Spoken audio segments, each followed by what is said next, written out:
Hello દોસ્તો, એકવાર ફરીથી આપ સૌનું સ્વાગત છે। આજે તમને એશિયાના એકમાત્ર ઇકો ફ્રેન્ડલી હિલ સ્ટેશન અને જ્યાં નીરવ શાંતિ છે એવા હિલ સ્ટેશનની મુલાકાત કરાવી છે। જી હા, વલસાડથી 250 કિલોમીટર દૂર અને મુંબઈથી 90 કિલોમીટર દૂર આવેલું આ હિલ સ્ટેશનનું નામ છે માથેરાન। માથેરાન એટલે કપાળ પર ઉગેલ જંગલ, એવું જ એનું કામ છે। માથેરાનમાં શાંતિ છે કારણ કે Matheran eco friendly hill station છે। ત્યાં વાહનો લઈ જવા પર પ્રતિબંધ છે, એની ખૂબી અને ખાસિયત છે। માથેરાનમાં આ જે પાટરી દેખાય છે એ પટરી ઉપર ટોય ટ્રેન ચાલે છે અને આ ટોય ટ્રેનનો આનંદ માણવા માટે ઘણા લોકો સ્પેશિયલ આવે છે। તમને જણાવી દઈએ કે વારંવાર અકસ્માતોના કારણે 2018માં આ ટોય ટ્રેનને બંધ કરવામાં આવી હતી, એટલે માથેરાનમાં પ્રવાસીઓની ભીડ એકદમ ઘટી જવાથી તંત્ર દ્વારા તેમાં સુધારા વધારા કરી અને ફરીથી આ જે ટ્રેન છે એને ચાલુ કરવામાં આવી છે અને આજે આ ટ્રેન યથાવત ચાલુ છે। મારે તમને વાત કરવી છે માથેરાનાની કુદરતી ખૂબસૂરતી। માથેરાના એટલે સ્વર્ગ।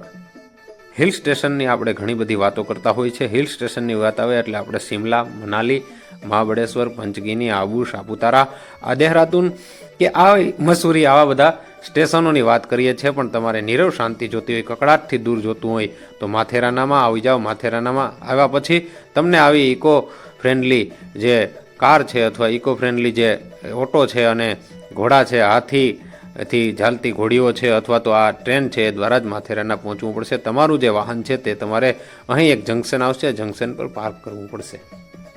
8 ચોરસ કિલોમીટરની ત્રિજ્યા ધરાવતું માથેરાન એટલે ભારતનું સૌથી નાનું, આમ વિસ્તારની દ્રષ્ટિએ નાનામાં નાનું હિલ સ્ટેશન છે।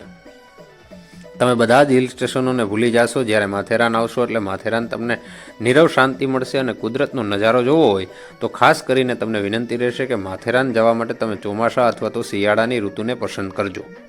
આ બે ઋતુ દરમિયાન અહીં પ્રવાસીઓ પુષ્કળ પ્રમાણમાં જોવા મળશે અને સાથે સાથે તમને પણ વિનંતી છે કે તમે પ્રવાસી તરીકે અહીં જાઓ તો અહીં પ્રદૂષણ ન ફેલાવતા।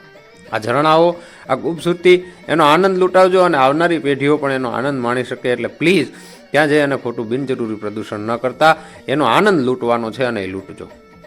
નેરલ જંકશન જે તમને બતાવી રહ્યો છું, નેરલ જંકશન સુધી આપ પોતાનું પ્રાઇવેટ વાહન લઈ જઈ શકશો। નેરલ જંકશન પછી મેં તમને બતાવ્યું એમ તમે ઇકો ફ્રેન્ડલી જે રિક્ષા છે, જે ઇકો ફ્રેન્ડલી ટ્રેન છે અથવા તો આપણે જે ઘોડાઓ છે એની મદદથી આપ માથેરાના પહોંચી શકો છો। આ ટોય ટ્રેન છે એ વરાળ એન્જિનથી ચાલે છે। વરાળ એન્જિનથી ચાલતા આ ટ્રેનો જ્યારે ડીઝલ એન્જિનની શોધ થઈ ત્યારથી બંધ થઈ ગઈ છે, પણ અહીંયા 110 વર્ષ કરતાં પણ વધુ સમયથી આ ટ્રેન ચાલે છે અને એ જ આની ખૂબી છે।